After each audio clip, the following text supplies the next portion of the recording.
क्या आपको मेकअप करना बहुत पसंद है लेकिन आपको ये पता है कि मेकअप करने से आपकी स्किन की प्रॉब्लम्स बहुत ज़्यादा हो सकती हैं, तो आप उन प्रॉब्लम्स को कैसे क्योर कर सकते हैं। अस्सलाम वालेकुम, मैं हूं ज़ैनब गुंदल और आज हम बात करेंगे सबसे बड़ा आपका जो कह लें दुश्मन है वो आपके मेकअप ब्रशेज़ हैं। हम मेकअप करते हैं डेली बेसिस पे, चाहे कभी कभार करते हैं तो हमें लगता है कि हम अच्छे लगे, हम उनको पूरे फेस पे यूज़ करते हैं, आइज़ के लिए यूज़ करते हैं और हम वाकई उनसे खूबसूरत लगते भी हैं। लेकिन क्या आपको ये पता है कि मेकअप ब्रश में सबसे ज़्यादा हिडन जो है बैक्टीरिया वो रहता है, और अगर आप उसको प्रॉपर टाइमिंग्स पे साफ नहीं करते तो आपकी बॉडी पे, आपकी स्किन पे वो एक्ने कॉज करना शुरू कर देता है और बहुत सारे जो है ऐसे बीमारियां बनाना शुरू कर देता है आपके फेस पे वो बैक्टीरिया के आप सोच भी नहीं सकते। तो आइए चलते हैं ये देखने के लिए कि हम किस तरह से अपने मेकअप ब्रश को साफ रख सकते हैं, हाइजीनिक रख सकते हैं और हेल्दी हैबिट्स जो हैं उनको अडॉप्ट कर सकते हैं। आपका कोई भी मेकअप ब्रश है, ब्लश ऑन के लिए यूज़ करते हैं, आई शेडो के लिए यूज़ करते हैं, आपने सिंपली इसको पानी में डालना है, साफ पानी में।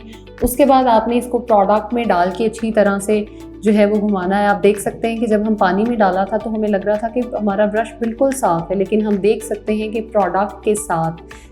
ना सिर्फ इसने इसकी सफाई की है बल्कि इसमें जितने जर्म्स, बैक्टीरियाज थे, इसने उन सबको भी क्लीन आउट कर दिया है और ये हमारा बहुत अच्छे से जो है वो ब्रश साफ़ हो गया। अब हमने सिंपली इसको क्या करना है, साफ़ पानी में डाल के साफ़ कर लेना है। हमारा प्रोडक्ट जब इसमें से निकल जाएगा तो हमारा ब्रश बिल्कुल नीट एंड क्लीन एक नया ब्रश हमारे पास मौजूद है जो कि हमारी स्किन के लिए अब सेफ टू यूज़ है। आई होप आज के बाद से आप अपने मेकअप ब्रशेस बिल्कुल इसी तरह साफ़ करेंगे जैसे हमने अभी देखा है। चाहे वीक में एक बार करें, वीक में 2 बार करें, जितना ज़्यादा आप उसको यूज़ कर सकते हैं, जितना ज़्यादा आप ब्रश करने की आपकी रूटीन है, यूज़ करते हैं ब्रशेस को, उतनी जल्दी उनको साफ़ करें और अपनी स्किन को हाइजीनिक, हेल्दी रखें और ज़रूर इनका इस्तेमाल करें। Thank you.